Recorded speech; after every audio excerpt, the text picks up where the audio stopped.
अस्सलामुअलैकुम, आप देख रहे हैं कैपिटल टॉक। मैं हूं अब्दुल्ला सुल्तान। सियासी पारा तो चढ़ा ही हुआ है, लेकिन मुल्क के अक्सर इलाकों में सूरज भी सवा नेज़े पर है और घंटों की गैर एलानिया लोड शेडिंग ने आवाम को बेहाल कर रख दिया है। इस्लामाबाद के एक स्कूल में बिजली की बंदिश ने 25 बच्चों को अस्पताल पहुंचा दिया, लेकिन हुकूमत हस्बे रिवायत इस बहरान का मलबा भी पिछली हुकूमतों पर डाल रही है। आवाम परेशान है। आवाम सोच रहे हैं कि अभी तो जरूरत से ज्यादा बिजली होने के शिकवे और इसके नुकसानात की गूंज थी, तो वो जरूरत से ज्यादा बिजली भी जरूरत के वक्त काम क्यों नहीं आ रही। और ऑपोजिशन अपनी जगह, लेकिन इस मामले पर तो हुकूमत की अपनी सफों से भी आवाज बुलंद हो रही है। वजीर आजम और उनकी टीम बजट की नोक पलक संवारने में मसरूफ है। उधर उनके एतराजात और सिंध हुकूमत के शिकवे भी सबके सामने हैं, लेकिन साथ ही साथ कल काफ लीग के रहनुमा तारिक बशीर चीमा और शाह महमूद कुरैशी के दरमियान काबीना इजलास में हुई नोकझोंक क्या किसी तब्दीली का पेश खेमा बन सकती है, या काफ लीग पुरानी तनख्वाह पर ही काम करती रहेगी? ये और इससे जुड़े दीगर मामलात पर आज कैपिटल टॉक में बात करेंगे। हमारे साथ मौजूद मेहमान मौजूद हैं। अपने मेहमानों को इंट्रोड्यूस कराते हैं। इस्लामाबाद स्टूडियो से हमें ज्वाइन किया है डॉक्टर फिरदौस आशिक अवान साहिबा ने, पीटीआई की सीनियर रहनुमा है, मुअव्विन खुसूसी वजीर आला पंजाब पर इत्तलात हैं। कराची से हमारे साथ मौजूद हैं मुर्तज़ा वहाब साहब, तर्जुमान हैं सिंध हुकूमत के, मुशीर हैं वजीर आला सिंध के, और कामिल अली आगा साहब सीनियर रहनुमा हैं, सीनियर सियासतदान हैं, काफ लीग से ताल्लुक है, सेनेटर हैं। बहुत शुक्रिया आपका आगा साहब, बहुत शुक्रिया मुर्तज़ा। फिरदौस साहब आपका भी शुक्रिया। डॉक्टर साहब सबसे पहले आपसे बात का आगाज करेंगे, क्योंकि अवामी मसला बड़ा जोर शोर से इस वक्त उठाया जा रहा है और मसला है लोड शेडिंग का। और आम आवाम ये पूछ रहे हैं कि जनाब अभी तो ये बताया जा रहा था कि असल मसला ही ज़रूरत से ज़्यादा बिजली है, तो वो ज़रूरत से ज़्यादा बिजली इस वक्त जब ज़रूरत है लोगों को क्यों नहीं मिल रही? बिस्मिल्लाहिर्रहमानिर्रहीम। अब्दुल्ला, मैं तो आपकी शुक्रगुजार हूँ कि आपने एक अहम इम्पॉर्टेंट पब्लिक इशू पे हम सबको मदऊ किया। देखिए, इस वक्त जो है वो कोई शक नहीं है कि जहाँ मौसम की शिद्दत जो है वो पूरे पाकिस्तान को अपनी लपेट में लिए हुए है, उसके साथ साथ जो उसके असरात के साथ जुड़ा जो सबसे अहम मेकनिज़म है कि जब आपकी गर्मी का या दर्जा हरारत बढ़ता है, शिद्दत आती है मौसम में, तो हमारा जो घरों में एसीज़ और अप्लाइंसेस हैं इलेक्ट्रिक, उनका इस्तेमाल बढ़ जाता है। कोई वाटर कूलर हैं, पंखे हैं। मकसद उस पूरे के पूरे जो स्ट्रक्चरल फ्लॉज हैं उनको इस वक्त क्रिटिसाइज़ करना नहीं है, लेकिन एक रियलिस्टिक पिक्चर आपके ज़रिए आवाम तक पहुंचाना है कि अगर वो बिजली सरप्लस जितनी भी बन गई या आईपीपीज़ के साथ महंगे मुआहदे करके साबका अदवार में वो एक प्रोसेस के तहत हुई, जनरेशन हुई, लेकिन जिसने आगे ट्रांसमिशन करनी थी, डिस्ट्रीब्यूशन होनी थी, जो हमारे डेस्कोज और ट्रांसमिशन लाइंस के अंदर इस वक्त कैपेसिटी नहीं है कि वो इतना लोड उठा सकें। और जो ही वो मौसम में शिद्दत आती है, वहाँ पे अल्टीमेटली वो वसीदा सिस्टम जो है, जो वापडा का एक ओवरऑल अरसा दराज से जिसकी रीवैम्पिंग, रीस्ट्रक्चराइजेशन और एक ओवरऑल उसको असर नौ आपने एंगेज करना था, उस पूरे सिस्टम को आपने लेटेस्ट टेक्नोलॉजी से हम-आहंग बनाना था, उसका फुकदान है। और इसको अब आप चाहेंगे कि 3 साल में आपने क्या किया? ऐसे में कि बिजली पहले तो थी नहीं, अब बिजली हम बना गए, मुस्लिम लीग नून का पर्टिकुलरली मौक़िफ़ है कि बिजली हम बना गए तो सिस्टम आप ठीक कर लें, डिस्ट्रीब्यूशन पे आप काम कर लें। एक्चुअली मरियम नवाज साहिबा ने इस बारे में आज बात भी की है, वो सबको सुनवा देते हैं और फिर उस पर आपका रिएक्शन भी ले लेंगे। नवाज शरीफ साहब और PMLN जब हुकूमत छोड़कर गए थे तो ज़ीरो लोड शेडिंग, और जब मियाँ साहब को 2013 में हुकूमत मिली तो 22 घंटे की लोड शेडिंग का सामना था पाकिस्तान के अवाम को। मियाँ साहब ने एक दिन कभी नहीं कहा, नवाज शरीफ साहब ने, कि ये पिछली गवर्नमेंट की नाअहली थी, उनकी नालायकी थी। उन्होंने 2-2.5 साल में उसको ख़त्म किया और ज़ीरो पे लेकर आए लोड शेडिंग को। इस हुकूमत को लोड शेडिंग ज़ीरो पर मिली थी, लेकिन आप नालायकी, नाअहली और करप्शन का और बेहिसी का अंदाज़ा कर लें। मतलब इसके लिए इतनी बड़ी नालायकी चाहिए कि जिसकी तारीख में कभी मिसाल नहीं मिलती, कि ज़ीरो लोड शेडिंग आपको मिली और आपने आज उसको अपनी नालायकी और नाअहली से इस 50 डिग्रीज में आपने उसको 22 घंटे की लोड शेडिंग पर पहुंचा दिया। अब इसको रिपीट करना शायद मुनासिब नहीं है, लेकिन साथ साथ मिफ्ता इस्माइल साहब ने कहा जनाब के गर्दिशी कर्जे बढ़ा दिए गए, महंगी LPG से बिजली बना बना के झूठी कहना है तो मुस्तकिल मिजाजी से बोले हुकूमत। अब ये सारी बातें हो रही हैं और इन सारी बातों के दरमियान अवाम पिस रहे हैं, अवाम परेशान है। जी अब्दुल्ला, सबसे पहली बात तो ये है कि मरियम बीबी का इस अवाम की तकलीफ़ की तरफ निशानदेही करना एक सियासी कारकुन होते हुए या किसी जमात का लीडर होते हुए मैं उस पर क्रिटिसाइज़ नहीं करूँगी। मैं सिर्फ ये कहूँगी कि काश जहाँ आप अवाम की तकलीफ़ का निशानदेही करते हुए फ्रंट फुट पे आके उसके तदारक के लिए हल चाहती हैं, तो जब आप हुकूमत में थे तो ये आपने हल जो है वो टेम्परेरी बेसिस पे तलाश किया था। कोई भी चीज़ जो है जब आप टेम्परेरी सिर्फ डंग टपाओ पॉलिसीज़ के साथ जोड़ के आगे चलाते हैं तो ये उनकी याद दहानी के लिए है कि कोई भी प्रोडक्शन जिसको आप जितना मर्जी। डॉक्टर साहिबा ने ना हर दफा कभी गुफ्तगू करती है ना तो एक इंटरेस्टिंग लफ्ज दे देती हैं और अभी मुझे टर्म मिला है डंग टपाओ। सो ये टेम्परेरी बेसिस के डंग ऊपर टपाओ मीन कि आपने कंसिस्टेंट सस्टेनेबल रोड मैप की तरफ नहीं जाना, सिर्फ फॉर द टाइम बीइंग वाईवाश की तरफ जाना। मुर्तजा मुस्कुरा रहे हैं इस बात पे और कामिल अली आगा साहब भी हमारा इंतजार कर रहे हैं। मुर्तजा ये मैं सिर्फ अब्दुल्ला एक बात ऐड कर दूं, जी आपका जो इस वक्त ट्रांसमिशन लाइंस पे प्रेशर है, पैरेलल अब हुकूमत क्या कर रही है? हुकूमत पहली दफ़ा जो है वो जो बेसिक कोर इशू है कि आप उन लाइंस को बदलने जा रहे हैं। ट्रांसफार्मर्स जो है उनको आप ना सिर्फ तब्दील कर रहे हैं बल्कि अच्छा हुकूमत जो है वो सिस्टम डिस्ट्रीब्यूशन का सिस्टम बेहतर करने के लिए जा रही है। डेस्को जो है उनको हम ऑटोनमस करने जा रहे हैं। कि चाहे जी रेल हादसा हो, कल का सानेहा आपको पता ही है, परसों का उस पर भी बहुत सी बातें हो रही हैं। आज आजम सवाती साहब ने प्रेस कॉन्फ्रेंस भी की है, उसमें भी हमने फवाद चौधरी को ये कहते हुए सुना कि जनाब जो भी किया धरा है तो ख्वाजा साद रफीक का है। और बिजली की बात हो जाए या फिर इससे पहले हुए हुए मामलात, तमाम मलबा पिछली हुकूमतों पर डाला जाता है। ऑलमोस्ट 3 साल हो गए और फयाज चौहान साहब को मैंने खुद एक टीवी इंटरव्यू में कहते हुए सुना कि हम अगले 2 साल भी पिछली हुकूमतों पर मलबा डालेंगे और आने वाले 5 साल भी हुकूमत मिलेगी, पिछलों को ही जिम्मेदार ठहराएंगे। अब्दुल्ला, जो हुकूमतें काम नहीं करती हैं, सिर्फ बात करती हैं, तो उनके पास काम दिखाने को नहीं होता, सिर्फ बातें होती हैं। और नेचुरली वो जब कुछ अच्छा काम होता है तो उसका क्रेडिट लेने में पहल कर लेते हैं और जब कोई बुरी चीज़ होती है तो वो जिम्मेदारी माजी की हुकूमतों के ऊपर डालते हैं। जब इमरान खान साहब ने पाकिस्तान की आवाम से वोट मांगे थे तो उन्होंने पाकिस्तान की आवाम को बताया था कि आपके तमाम मसाइल का हल मेरे पास है, मेरे पास तजुर्बाकार टीम है, माजी की हुकूमतों ने आपके साथ ज्यादती की, मैं इक़्तिदार में आऊँगा और 90 रोज़ के अंदर आपकी जो मसाइल हैं उसके अंदर तब्दीली ले आऊँगा। आज इनकी हुकूमत को आए हुए 1000 रोज़ से ज़्यादा हो गए, यानी कि 90 रोज़ तो छोड़ें 900 रोज़ से भी ज़्यादा दिन गुजर चुके हैं। लेकिन आज भी ये मौजूदा PTI की जो हुकूमत है वो हर नाकामी की जिम्मेदारी जो है वो माजी की हुकूमतों के ऊपर डालती है। मैं समझता हूँ अवाम जो है उन्होंने आपको वोट इसलिए नहीं दिया था कि आप माजी की हुकूमतों को जिम्मेदार ठहराएं, उन्होंने आपको वोट इसलिए दिया था कि खान साहब ने उनको सुहाने बाग दिखाए थे, उनको वादा किया था कि मैं आपके मसाइल का हल तलाश करके दूंगा।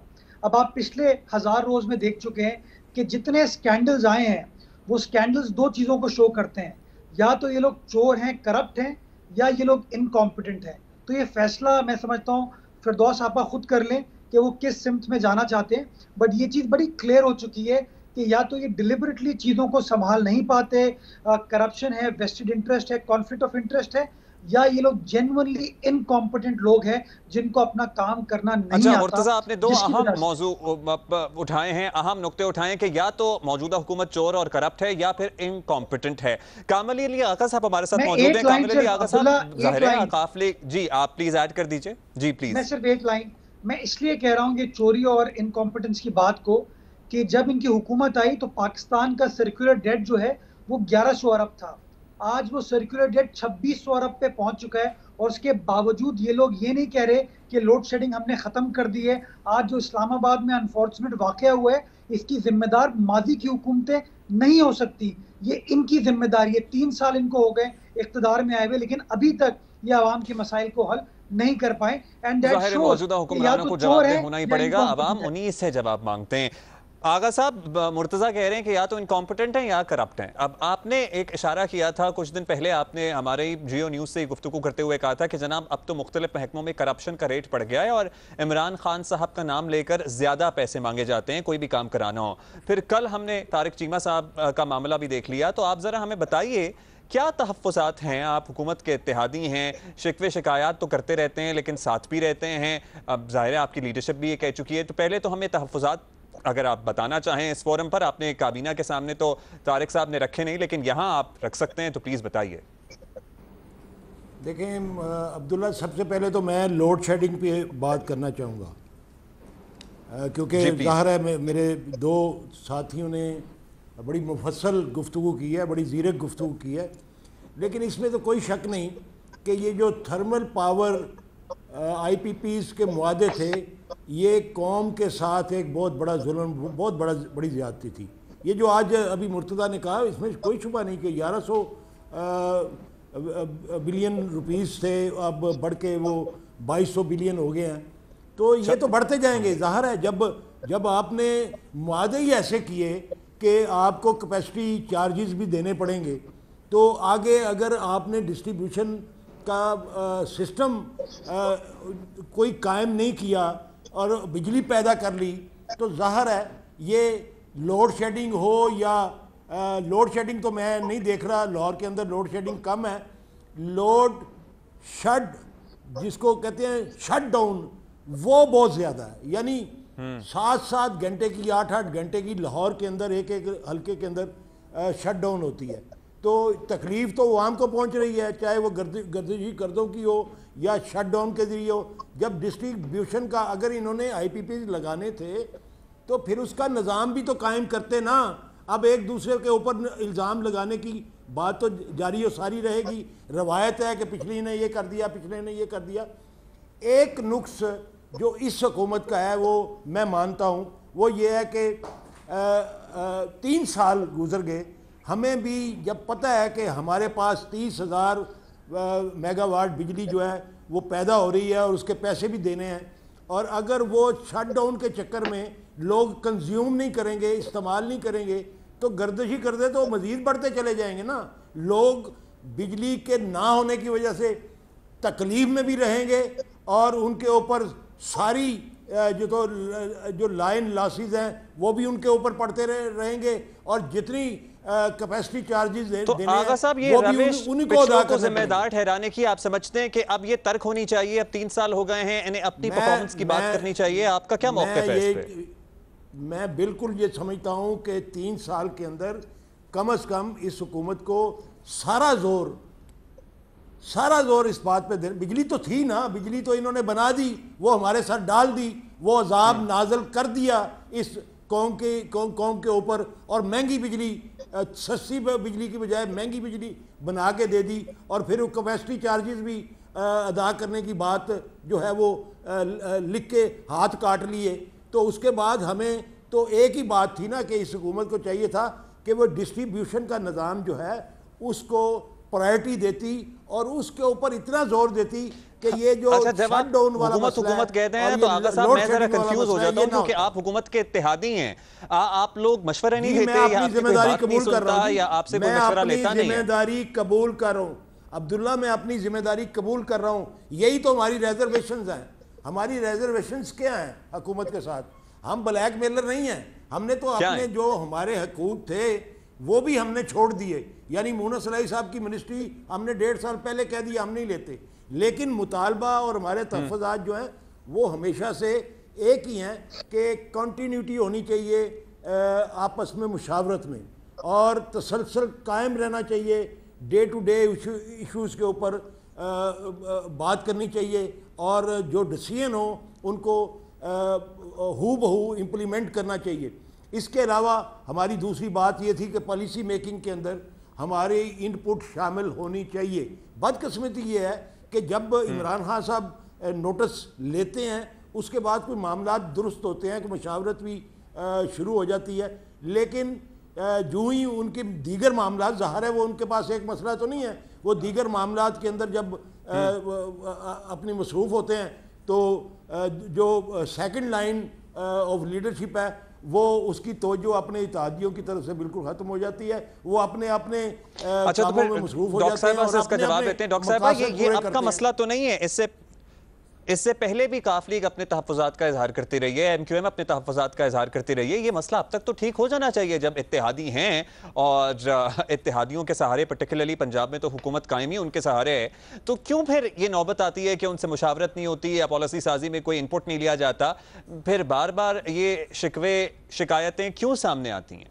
अब्दुल्ला, यकीनन ये अहम नुक्ता है, लेकिन उससे पहले वहाब ने जो निशानदेही की है, वहाब को ये पता होना चाहिए कि जो बारूदी सुरंगें या कांटे जब बिछा दिए जाते हैं और किसी भी फील्ड में, किसी भी शोबे में उसको साफ़ करने के लिए, उसको ओवरऑल उस चैलेंज को ओवरकम करने के लिए थोड़ा सा वक्त दरकार है। लेकिन जो हमारे पास डबल जेपडी क्या है कि एक तरफ आपके पास कुशन नहीं था, रिजर्व्स नहीं थे, आपके पास वो महंगे कर्जे लेके जो बिजली पैदा की गई और जो टैरिफ रेट डिटरमिन कर दिए गए, और जिस तरह से ऐसे खौफनाक और हौलनाक मुआहदे कि आप बिजली इस्तेमाल करें या ना करें, चूँकि उनकी जो जनरेशन हो रही है उसको आपने पे करना है, और इस कौम के ख़जाने से वो जहरीले टीके जो हैं वो IPPs के ज़रिए इस कौम को लगते रहें। अनफॉर्चुनेटली जो इस वक्त जो निशानदेही इन्होंने की कि कैपेसिटी बिल्डिंग क्यों नहीं की, अपग्रेडेशन क्यों नहीं हुई, हमारे ग्रिड स्टेशंस जो हैं उनको और ज़्यादा हमने टेक्नोलॉजी के साथ एम्पावर क्यों नहीं किया, और आवाम तक उस बिजली को बग़ैर किसी तात्तुल के पहुँचाने के लिए कोई मैकेनिज़्म प्लान क्यों नहीं किया। तो मैं आपको ये बताना चाहती हूँ कि ना सिर्फ ये पहली दफ़ा हुआ कि अयूब खान के दौर से लेके जो ज़ीरो इन्वेस्टमेंट थी ट्रांसमिशन लाइंस पे, यहाँ सिर्फ फोकस था बिजली पैदा करने पे, वो पीपल्स पार्टी की गवर्नमेंट हो या PMLN की, क्योंकि वहाँ पे किकबैक्स और करप्शन और इजी मनी ज़्यादा इजी से दस्तयाब थी। यहाँ चूँकि ट्रांसमिशन लाइंस में थोड़ा टाइम कंज्यूमिंग सब्जेक्ट था, तो ये दोनों ने उससे आंखें कतराई और अल्टीमेटली क्या हुआ कि क्राइसिस की तरफ कौम बढ़ी। अब हमने प्रायोरिटाइज किया कि सबसे पहले वो डिस्कोर्स जहाँ पे, लेकिन फिर मरियम नवाज साहिबा कहती हैं कि हम तो जीरो लोड शेडिंग देके गए थे, तब भी तो यही सिस्टम बिजली पहुंचा रहा था लोगों के घरों तक। आप देखें कि इस सिस्टम के साथ जुड़े जो दीगर बिटर रियलिटीज ये हैं कि 3 साल के अंदर आप सेम सिस्टम नहीं रहता है, जो चीज़ें आपकी लगी होती हैं उनकी एक गारंटी और लाइफ टाइम होती है। 3 साल के अंदर बहुत सारे आपके जो इंस्टॉलेशन यूनिट या अच्छा, वो आपके मुर्तजा कुछ कहना चाह रहे हैं? मुर्तजा जरूर कहें मुर्तजा, लेकिन मैं कामल अली आगा साहब की बात का भी जवाब देना चाहूंगी।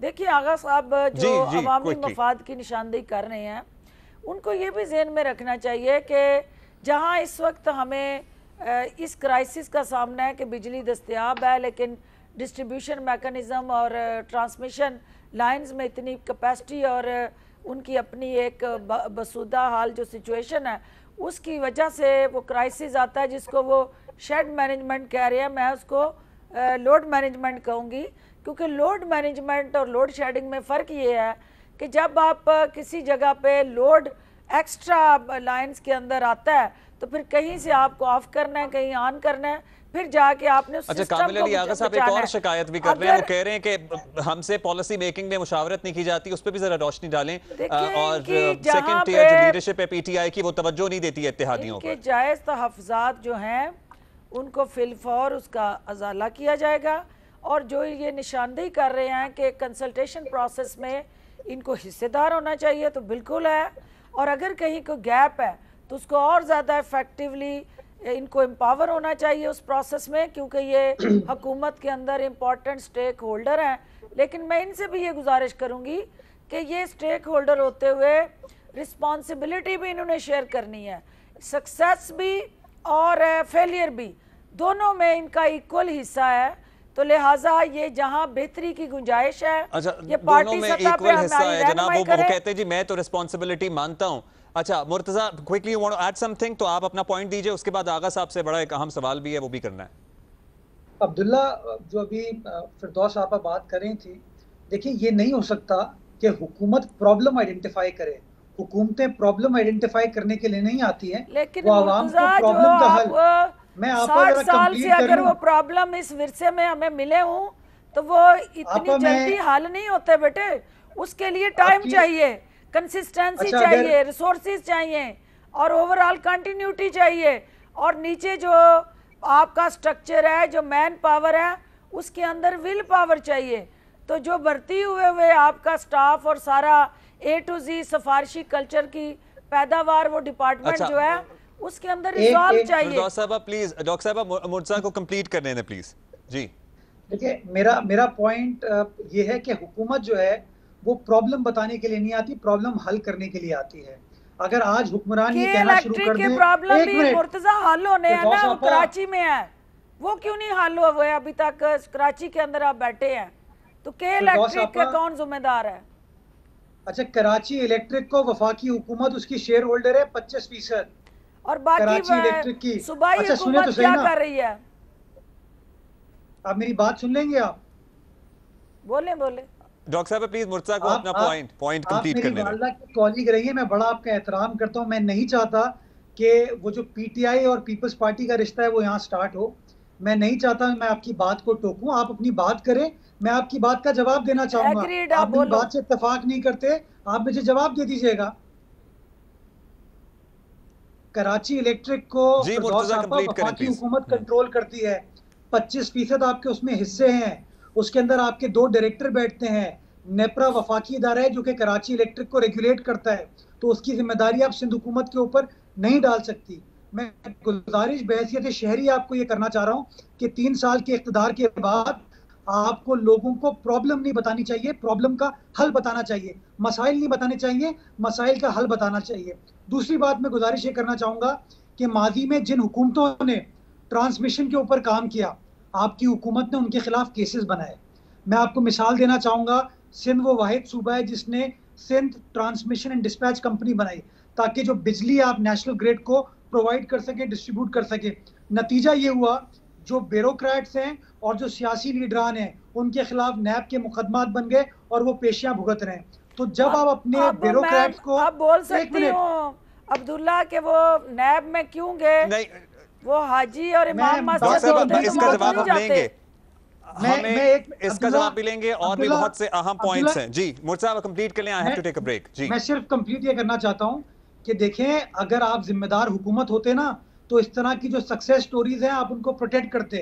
सिंध ने अपना ट्रांसमिशन का काम स्टार्ट किया, आपको पसंद नहीं आया, आपने उन सियासी लीडरान के खिलाफ, उन ब्यूरोक्रेट्स के खिलाफ आपने जाली मुकदमात बनाए। उनमें से कुछ ब्यूरोक्रेट इस वक्त वफाकी हुकूमत का हिस्सा हैं, अच्छे अफसरान हैं, लेकिन आपकी गलत पॉलिसीज की वजह से आज अफसरान डरते हैं दस्तखत करते हुए, काम करते हुए, जिसका खमियाजा आज पाकिस्तान भुगत रहा है। और अब आप लोग कहते हैं अच्छा जी, मुर्तजा आपका ये कहना है कि जाली मुकदमात बनाए, सिंध ने एक इनिशिएटिव लिया ट्रांसमिशन सिस्टम को बेहतर बनाने के लिए, इसका जवाब भी लेंगे और भी अहम मामलात हैं। आगा साहब आपसे भी कुछ सवालात करने, एक ब्रेक लेते हैं मुख्तसर सी, उसके बाद वापस आते हैं।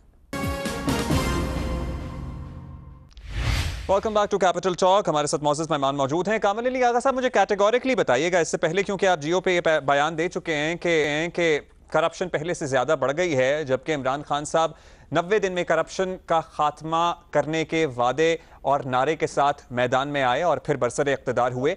आपको लगता है कि सूरत हाल में कुछ बेहतरी आई है या फिर आप अपने बयान पर कायम हैं? पे तो करप्शन किसी हद तक कम हुई है, इसमें कोई शुबे वाली बात नहीं। और इमरान खान साहब की नीयत के ऊपर भी शक नहीं किया जा सकता। वो चाहते हैं कि इस मुल्क से करप्शन ख़त्म हो और फिलफोर ख़त्म हो, लेकिन सिस्टम जो है इस मुल्क के अंदर वो इस बात की इजाज़त नहीं देता। वो सिस्टम जो है वो इस किस्म का है कि अगर नैब किसी को पकड़ती है तो अदालतों के ज़रिए रिलीफ मिल जाती है, अगर अदालतें किसी को स्नब करने की कोशिश करती हैं तो अदारे जो हैं उनके साथ तावन नहीं करते। तो ये सारा निज़ाम इस किस्म का है कि जब तक ये बोसीदा निज़ाम जो है, जो करप्शन का निज़ाम है, वो ख़त्म नहीं होता उस वक्त तक अच्छा इमरान खान साहब की सिस्टम की जाहिर है वो उस खामियां हैं, लेकिन साथ में ये भी बता दीजिए, आपने कहा इमरान खान की नीयत पर आपको शक नहीं है। जी जी, मैं एक अपनी बात मुकम्मल कर लूँ। ये करप्शन के रोले से और शोर से और इमरान खान साहब की जो कॉन्टीन्यूस एक जहद है उसको देखते हुए नीचे वाले तबके ने, नीचे वाले अफसरान ने और अदारों के नीचे वाले अमले ने तबाही मचा दी है। उन्होंने इमरान खान साहब का नाम ले लेके अपने रेट बढ़ा दिए हैं। उन्होंने ये कहना शुरू कर दिया कि जनाब अब तो बड़ा मुश्किल हो गया है काम, और ऊपर भी पहुँचाना है, ये भी करना है, वो करना है। ये ज़ाहिर है एक कल्चर बन चुका है। इसके ऊपर जो है गिरफ्त एक निज़ाम जो है वो ला सकता है। अगर निज़ाम दुरुस्त नहीं होगा तो मैं माफ़ी से अर्ज करूंगा। ये तो बड़ी खौफनाक बात है कि जनाब ये कहा जा रहा है कि पहले से ज़्यादा मुश्किल हो गया है काम करना या काम आपका निकलवाना, तो आप ज़्यादा पैसे दिए जाएंगे। आगा साहब, आपने वैसे अभी जो रिजर्वेशंस रखे कि आपकी बात नहीं सुनी जाती या सेकंड टियर लीडरशिप तवज्जो नहीं देती इत्तेहादियों पर, ये तो ऐसे रिजर्वेशंस नहीं थे जो कल आप काबीना इजलास में या तारिक चीमा साहब काबीना इजलास में सबके सामने ना रख सकते, सब बैठे हुए थे, बात हो जाती। क्या कुछ और मामलात हैं जो आप अलग से वज़ीर आज़म से करना चाहते हैं और ये अलग से टाइम मिल गया है क्या मुलाकात का इत्तेहादियों को, काफ लीग को? देखें, ये जो हमारे तहफ़्फ़ुज़ात हैं कि ये कोई नए नहीं है और ना ही हम इसमें कोई खुफिया मुज़ाकरात करते हैं। हम जो कुछ कहते हैं नहीं तो कल क्यों नहीं रखे? काबीना अरकान पे आपको एतमाद नहीं है, कल रख देते बात। काबीना इजलास के अंदर जितनी गुफ्तगू हो सकती है उतनी गुफ्तगू तारक बशीर चीमा साहब ने की है। वो बड़े मंजे हुए खिलाड़ी हैं और बड़े मंजे हुए पॉलिटिकल वर्कर हैं और पुराने तजर्बाकार और कामयाब एक सियासतदान है। मैं समझता हूँ उन्होंने जिस हद तक वहाँ पे बात करनी थी वो कर दी। और ये देखें ना, ये कोई नई बात तो नहीं है ना अब्दुल्ला, ये अब हमें पता चल गया हुआ है कि किस जगह पे जाके हमारे मसाइल हल होते हैं। हम जब भी रिजर्वेशन मुज़ाकरात की टीमें आती रहीं, जाती रहीं, हमें तसल्लियाँ देती रहीं और वही एक नदी के दो पाट वाली बात के मसले का हल उसी वक्त निकला है जब मामला इमरान खान साहब के पास सामने जाता है।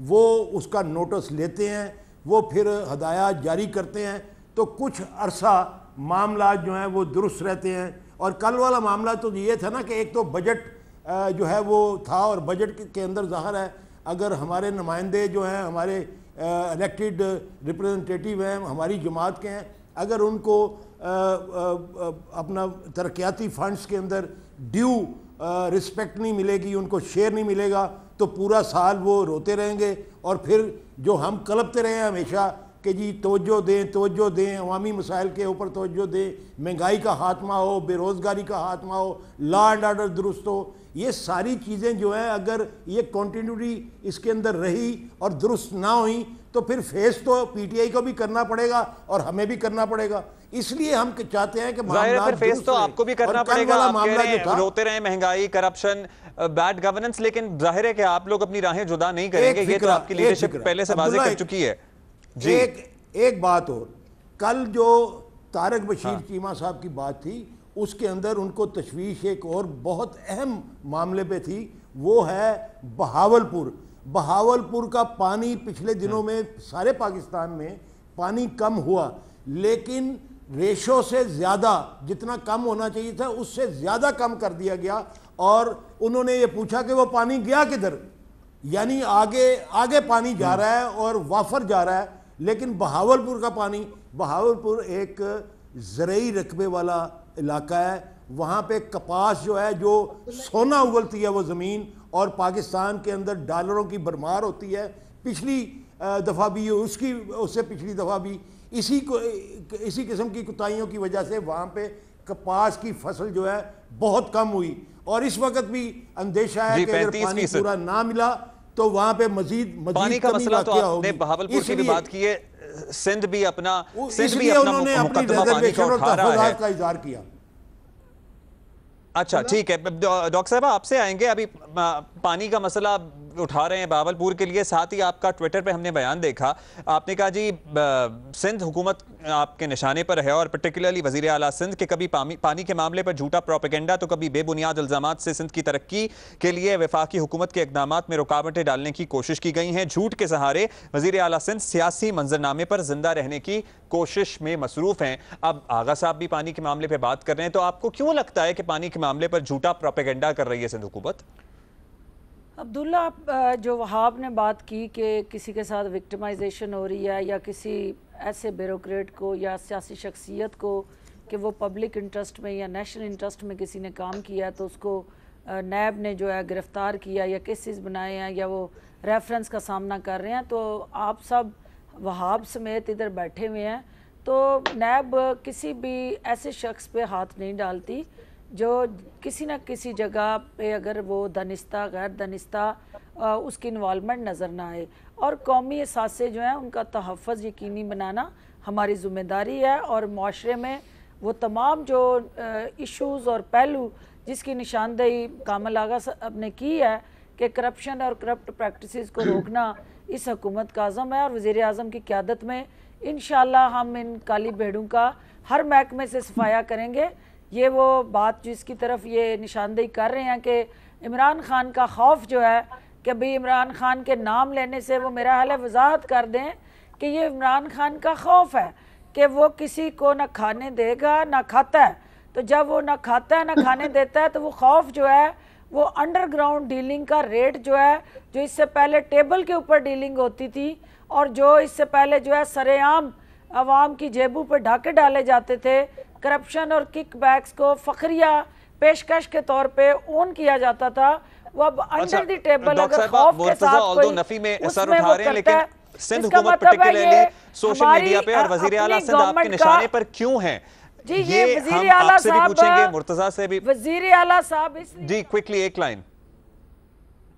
जो इस वक्त इरसा के साथ सिंध हुकूमत और पंजाब हुकूमत के कुछ इश्यूज जो है डिबेट हो रहे हैं, उसके अंदर पानी की इस वक्त शदीद कमी का ओवरऑल सामने है। जो आपका मंगला डैम है वो नहीं भर सका, अभी तक भी वो डेंजरस लेवल को टच कर रहा है, क्योंकि जो हमारे ग्लेशियर पिघल के पानी आता है वो उसकी कमी है, और किसी सूबे को टारगेट करके पानी की कमी जानबूझ के दर पे किसी की राइट्स को क्रश नहीं किया गया। आप अपनी तौजीहात दे रही हैं, पीछे क्या है, आप हकाइक बयान कर रही हैं, लेकिन आप झूठा प्रोपेगेंडा क्यों लग रहा है आपको? ये सारा कुछ एक ब्रेक के बाद आपसे जानेंगे।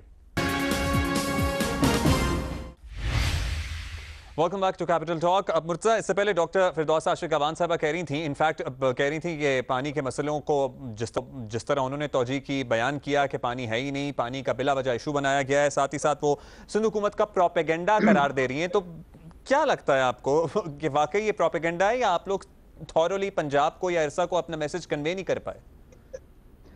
अब्दुल्ला, चलें पीपल्स पार्टी या सिंध हुकूमत प्रोपेगेंडा कर सकती है, लेकिन तारिक बशीर चीमा साहब तो पीपल्स पार्टी का हिस्सा नहीं है, वो तो PMLQ का हिस्सा है, इमरान खान साहब की काबीना का हिस्सा है। तो तारिक बशीर चीमा साहब भी वही बात करें कि पानी मौजूद होने के बावजूद भावलपुर को उसके हिस्से का पानी नहीं मिल रहा। ये शो कर ये हुकूमत की। नंबर 2, कल नूर आलम खान साहब ने, जो पेशावर से PTI के MNA हैं, उन्होंने बिजली के हवाले से अब बनाया कि हमारी हुकूमत तरीके से काम नहीं करी। तो अगर ये सारा प्रोपेगेंडा होता या इसकी जिम्मेदारी माजी की हुकूमतों के ऊपर जाती तो इनकी सफ़ों के अंदर से बात क्यों इस तरह की आ रही होती? तो ये शो करता है कि ये लोग इनकॉम्पिटेंट हैं या नालायक हैं या चोर हैं, ये फैसला अवाम कर ले।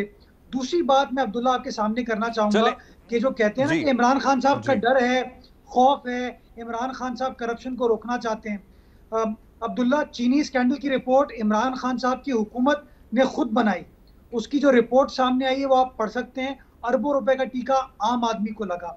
गंदुम रिपोर्ट आई, अद्वियात स्कैंडल आया, IPP स्कैंडल आया, सर्कुलर डेट का इशू आया, पेट्रोलियम का इशू आया।